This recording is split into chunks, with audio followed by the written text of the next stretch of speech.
Graça e paz de Cristo Jesus, o nosso Salvador. Glória a Deus, glória a Jesus e glória ao Espírito Santo. Amados, eu quero falar com vocês nesse dia de hoje a respeito do que está acontecendo no mundo evangélico.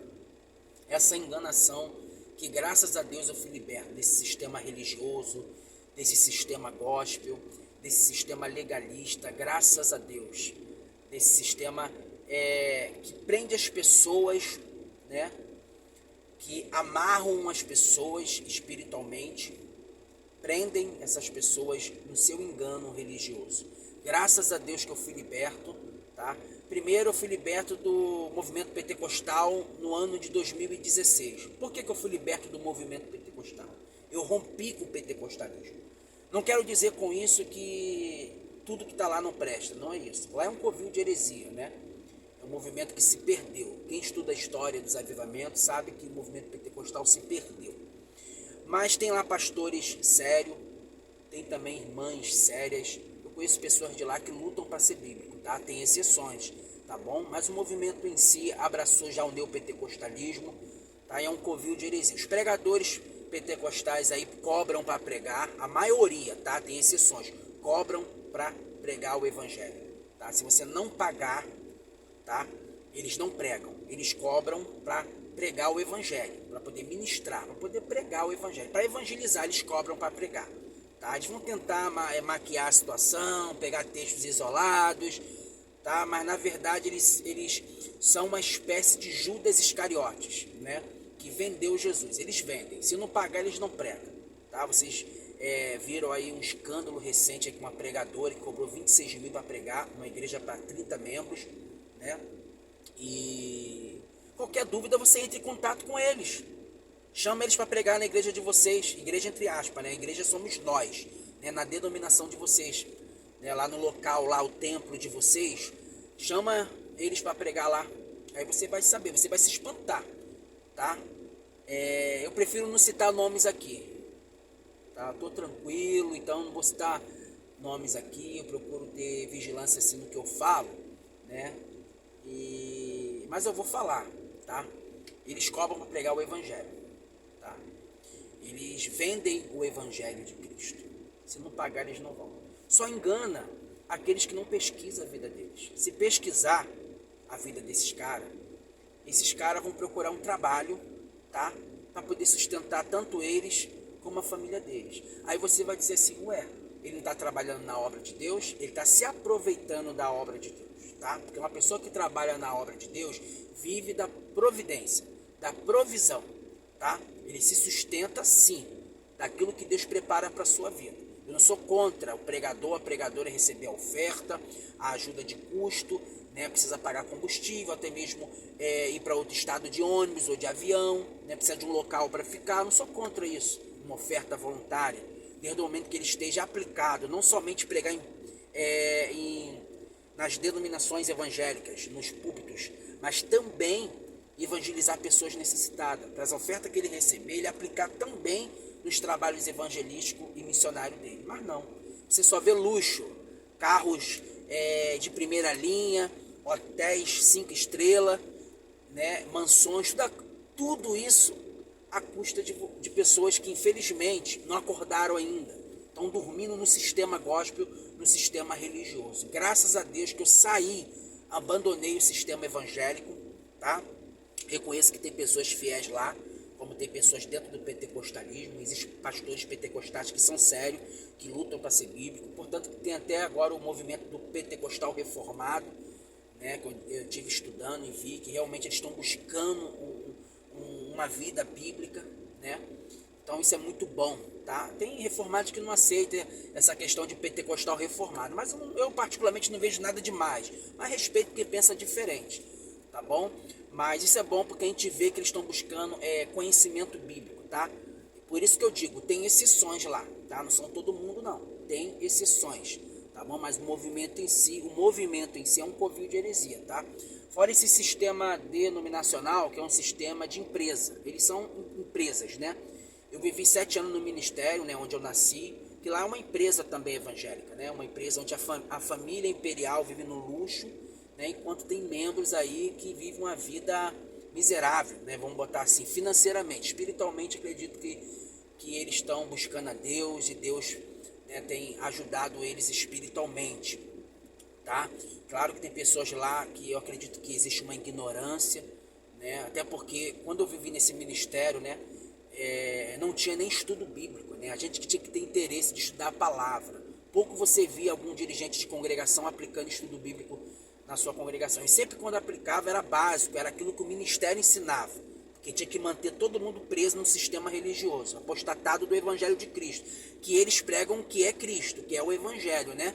É um Evangelho que se não der o dízimo vai para o inferno, né? Tá em pecado.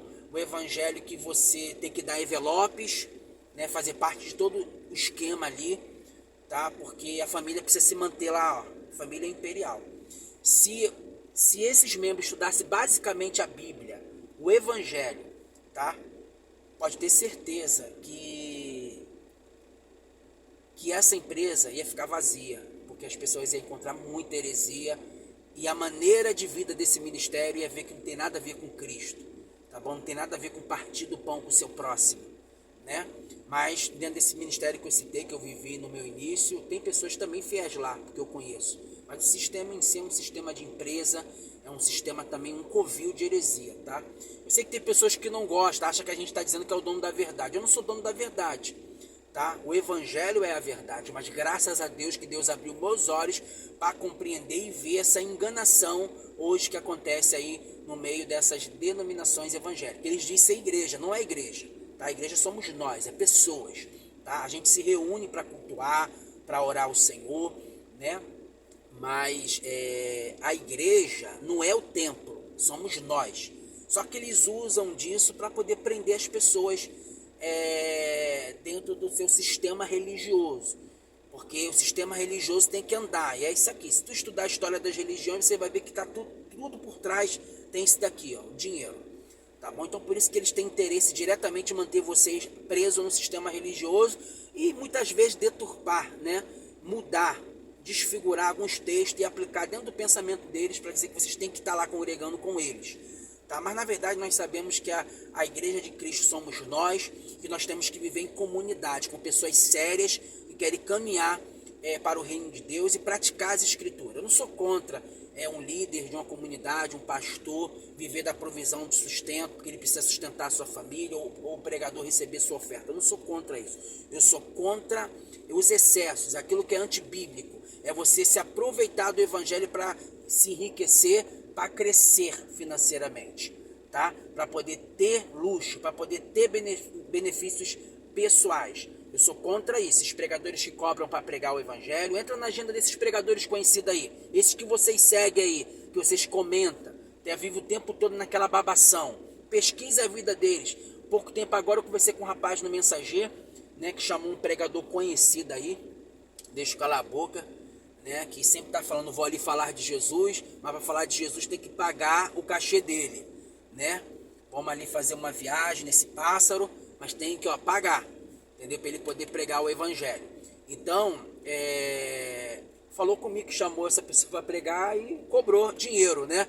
Outra pessoa, né, vamos botar assim, né, conversando, é tanta história, irmão, que teve uma pessoa que também comentou a respeito disso. Quanto cobra para poder pregar na minha igreja? Porque virou negócio, né? Virou negócio. Então, o que eles estão indo também? Estão indo para o caminho do coach, tá? Uma pregação humanista, porque sabe que isso dá agenda, isso dá dinheiro, né? Então, a gente vê isso daí. Agora, por exemplo, saiu uma polêmica aí, né, daquela pregadora Vitória Santos, né, que faz aquelas analogias, sem pé e sem cabeça, né? Nada contra a pessoa dela, mas tu não vê nada de Bíblia, um evangelho cristocêntrico, tu vê um evangelho humanista, para agradar a plateia, né? Mas nada do evangelho assim bíblico, raiz, as escrituras, o evangelho, a renúncia contra o pecado, porque isso não dá agenda. Isso não dá agenda. Você vai desagradar líderes que precisam manter o povo no sistema deles. Então, se você for lá e pregar tanta coisa que eles ensinam para manter o povo preso no sistema religioso deles, você não vai ter agenda. Você não vai ter agenda. Eles não querem agenda com pessoas que pregam a verdade do evangelho, tá? Eles querem agenda com pessoas que vai lá agregar heresia com eles, agregar o pensamento deles humanista para poder prender as pessoas no sistema religioso deles. Eu particularmente estou fora desse sistema religioso, tá? Rompi, tá, com o movimento evangélico. Hoje eu procuro viver em comunidade com pessoas que querem ser bíblicas, pessoas que querem lutar para viver um cristianismo puro, tá? Eu sou imperfeito, eu sou pecador, sou miserável, não sou dono da verdade, mas estou aqui lutando para ser bíblico, para me corrigir, tá? Salvação ela é pela graça, não vem querer botar na minha cabeça aquilo que a Bíblia não diz, tá? Deixando bem claro aqui, não vem botar na minha cabeça aquilo que a Bíblia não diz, tá bom? Ninguém é dono da verdade, tá? Mas a gente tem que lutar para ser bíblico. Nós temos que viver uma doutrina em Cristo Jesus, nada além de Cristo, tá bom? Cristo e os apóstolos. Cristo é o referencial da igreja, ele é o cabeça da igreja. Então eu procuro viver o evangelho cristocêntrico, é por isso que eu digo, eu sou cristocêntrico, tá bom? Evito viver nesses debates de arminianos e calvinistas, eu estou fora também disso, eu estou aqui para pregar o evangelho, tá? Eu sou monegista, tá bom? Gosto do calvinismo, gosto da teologia reformada, tá bom? Mas não concordo com tudo, porque a verdade absoluta é a Bíblia, é o evangelho, tá bom? Você tem o direito também de discordar de mim, tá bom? Mas vamos seguir para o alvo que é Cristo, tá? Tá aí a apostasia, muitas pessoas se apostatando da fé. Eu vi agora recentemente uma mulher, né, que se diz pastora, até porque biblicamente não existe pastora, né? Eu sou a favor da mulher pregar o evangelho, não importa que seja em culto público, ou em ar livre, ou em cima do púlpito. Isso para mim tem diferença, até porque não existe nada biblicamente que proíba a mulher de pregar o evangelho. Ela pode pregar em qualquer lugar o evangelho, tá bom? Mas a liderança ele é do homem. O homem é o líder, o homem ele é chamado para ser o pastor, o líder, né, da comunidade. Eu gosto de dizer comunidade porque Jesus chamou a gente para vivermos em comunidade, porque a igreja somos nós, não um sistema religioso, não templo e não sistema denominacionais. Por mais que exista algumas denominações que lutam para ser bíblico, também reconheço isso, tá bom? Mas eu sou a favor da mulher pregar o evangelho, tá? E deixando bem claro aqui, porque os irmãos que me conhecem, que me acompanham, sabem, tá bom? Claro que o pastoreado é do homem, não da mulher, tá bom? Se você discorda de mim, é um direito seu, é o que eu penso ser bíblico, tá bom? Tem uma tal de pastora, entre aspas, né, que tá aí nas redes sociais aí, da mata fechada aí, com a boca aí cheia de palavrão, dizendo que tá pregando a verdade do evangelho. Isso não é verdade do evangelho. Você pode pregar a verdade, mas se colocar bem com as suas palavras. Isso não é.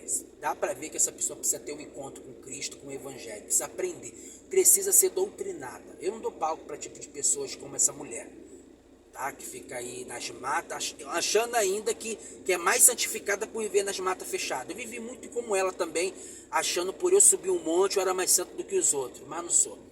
A oração ela tem poder feita de qualquer lugar. Põe isso no seu coração. A oração ela tem poder feita de qualquer lugar, tá? Mesma coisa aquela pessoa que só acha que Deus responde mais na madrugada, que tem mais poder na madrugada.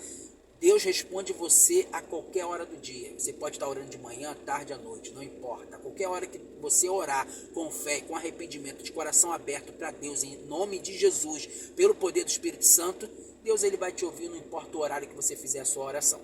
Assim como não importa o horário, tá, que você ora, e também não importa o local aonde você ora. Pode ser na praia, pode ser no morro, pode ser no monte, pode ser dentro do carro. Estou dentro do carro agora fazendo esse vídeo aqui e já vou fazer uma oração, tá? Não importa, Deus ele ouve, desde o momento que a oração ela seja com fé, com arrependimento sincero diante de Deus. Resumindo aqui que esse vídeo ficou grande, mas vamos tomar cuidado com os falsos profetas, tá? Falsos profetas tá aí, tá?